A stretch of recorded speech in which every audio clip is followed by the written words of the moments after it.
Tacloban Airport. Karating ko lang. Bukas pa flight ko 6:30. Ayan o, waiting area to.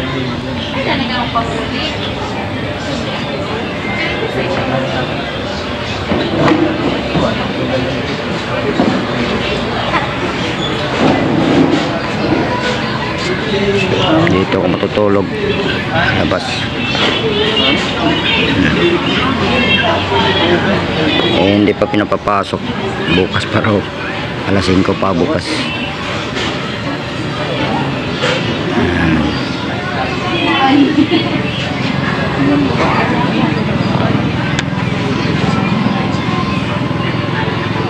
Bukas pa ang pasok sa loob. Dito tayo tambay sa Malasakit Center. Ayan na nga guys, nandyan na tayo, naka-check-in na tayo. Hindi ako nagsalita dyan kasi nga medyo, siyempre bago lang tayo, medyo mahihain tayo. Nahiya tayo magsalita, makasabi ng ingay naman ito. Parang may sayad yata to kasi nagsasalita mag-isa. Kaya napag-isip ko na hindi na magsalita habang nagbibideo at binoise over ko na lang. Tapos na tayo mag-check-in. So papunta naman tayo sa booth ng Philippine Airlines para tingnan yung ating daladala, no? Hanggat papunta na kami sa boarding. Yan. Itingnan yung mga daladala namin. Tapos yung ticket at yung number namin ng ticket. Tinicheck lahat. Doon nga pala sa pag check-in namin, napakahigpit dahil pati sapatos pinatanggal, guys. So ayan na guys, so yan. Punta na kami yan sa boarding. Medyo yung una nalito ako kasi siyempre first time ko sumakay ng eroplano. Saan ako nagpunta.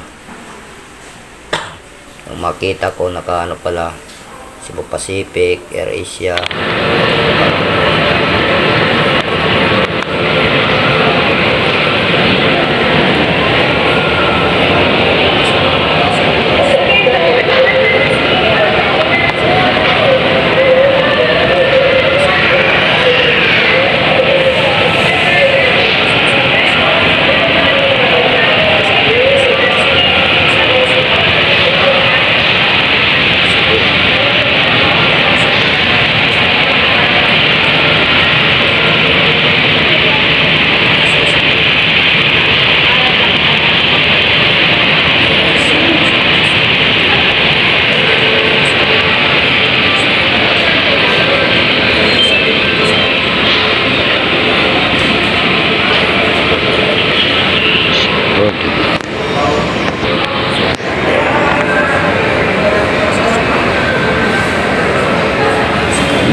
Sana all. So, nag-aakyatan yung pasaheros at susunod na nga tayo dyan.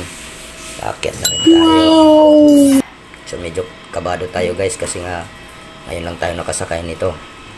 Nasa langit tayo dadaan papuntang Maynila. Excited tayo na may kaba, halo-halo na. Diba? Kasi unang experience natin na maglakbay sa ere. Ayan, paket na tayo dyan. Ayan na, kabado ng kalbo. Ayan. Halong excited ang naramdaman ko dyan. Excited, kaba. Ayan. Kasi iniisip ko kung anong pakiramdam pag nasa ere ka na at nakalipad na ang eroplano. Ayan. Ayan na si kalbo, paket na. Akala mo eksperto na sumakay ng eroplano pero ngayon lang yan nakasakay. Ayan. Napilitan lang yan kasi nga yun yung binigay sa akin na ticket. Akala ko magbabas pa rin ako. Wala tuloy akong nadala kahit isang kamuti man lang kasi baka mamaya pag marami akong dala, malaking pamasahe, kulang tayo ng budget, wala tayong may pamamasahe, may iwan lang sa airport. So makikinabang ng mga gwardiya kasi bibigay natin kaysa masayang. Pasya ko na hindi na ako magdala. Dala ko baglang. Ang dala ko pa uwi ng Leyte, yun din ang dala ko pa uwi ng Maynila. Ayan na nga guys, nasa loob na tayo ng eroplano. Dito nga pala guys, mali yung unang inupuan ko dyan na upuan. Nagawan ako kasi hindi pala yun ang number ko. Kala ko hindi katulad ng bus na may number bawat upuan. Yung pala may number. So pinaalis tayo dyan. Nasa gitna pa pala ang ating number 47 kasi ang ating upuan. So lumipat ako. Ayan. Ayan, tama na yung aking inupuan dyan. So waiting na lang kasi meron pang mga umaakyat na pasaheros dyan. Ayan. Hindi natin masilip yung bintana kasi nasa pangatlong upuan tayo, wala tayo sa bintana. Ayan. Kala mo talaga walang kaba si kalbo. Ayan. Ayan. At yan na nga pala guys.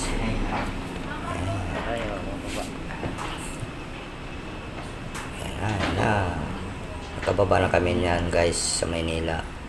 Nasa Maynila na kami niyan. Hindi ako nakapag-video doon, nasa ere na kami kasi nga kinakabahan ako. Yan. Tsaka ako nakapag-video nung nasa Maynila na kami at lumapag ng aming eroplano. Palabas na ako ng airport. Yan. Hinahanap ko yung mga kasamahan ko kasi sasabay ako sa kanila kung saan ang sakayan ng carousel na papunta ng monumento.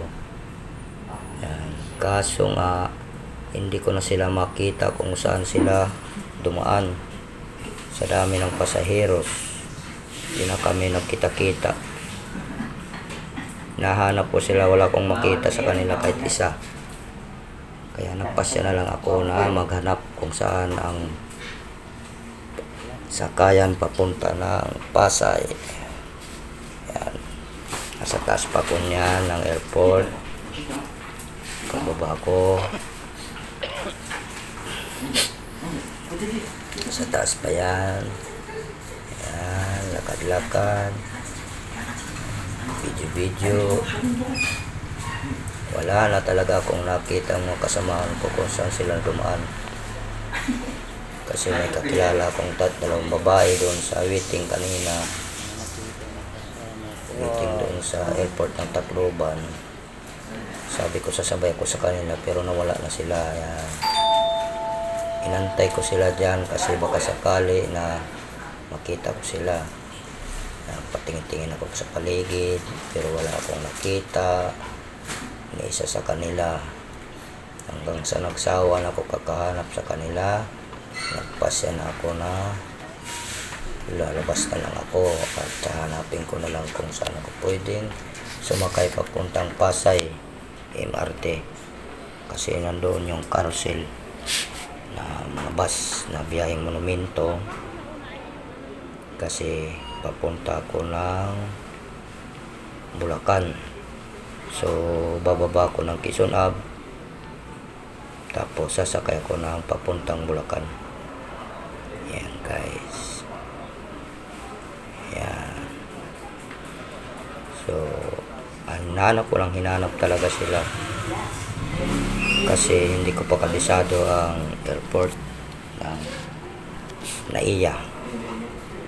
Wala namang mga jeep na dumadaan dyan, kundi ang makikita mo lang dyan taxi, grab. So siyempre kulang naman tayo ng budget para mag grab pa uwi.